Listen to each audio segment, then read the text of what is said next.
వర్ధిల్లాలి. ఇంకోటి లౌకిక రీతిగా మనం ఆలోచించినట్లయితే జ్ఞానము అంటే ఏంటండి? చదువు.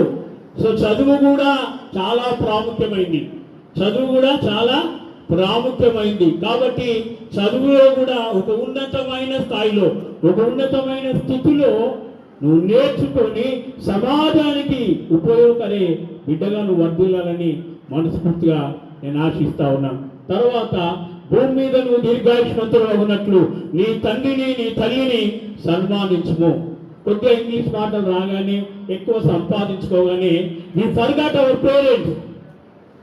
వాళ్ళ యొక్క శ్రమను, వాళ్ళ యొక్క కష్టమును, వాళ్ళ యొక్క బాధను, వాళ్ళు పడ్డ ప్రయాసాన్ని మర్చిపోతూ ఉంటాం. కానీ నువ్వు దీవించబడాలి, వర్ధిల్లాలి, ఆశీర్వాదకరంగా ఉండాలి, ప్రయోజకురాలుగా కావాలి అంటే we have to remember our parents.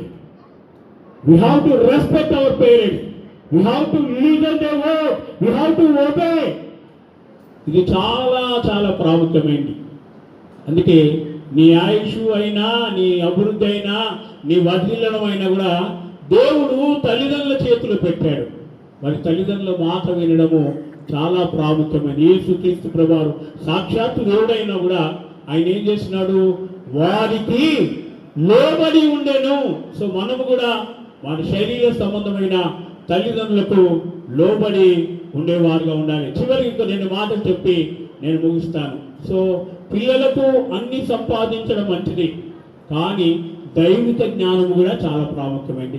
ఈరోజు ప్రపంచమంతా కూడా దైవ భయం లేక, దైవ భీతి లేక, భక్తి లేక కొట్టుమిట్టాడుతూ ఉంది. ఎక్కడ పాపం అనే పంజరములో, పాపం అనే వలయంలో చిక్కుకొని అసమాధానం చేత, అశాంతం చేత, కలవరి చేత కొట్టుమిట్టుతూ ఉంటుంది.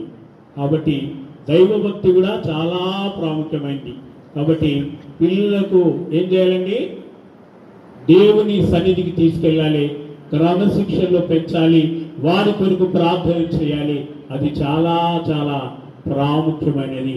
అందుకే మరి బాలుడు నడవలసిన త్రోవను వానికి నేర్పించము, వాడు పెద్దవాడైన తర్వాత దాని నుండి తొలగిపోడు. ఈరోజు నేర్పించడానికి తల్లిదండ్రులకు ఏ సమయం ఉంది? ఎవరి బిజీలో వాళ్ళు ఉండిపోతూ ఉన్నారు.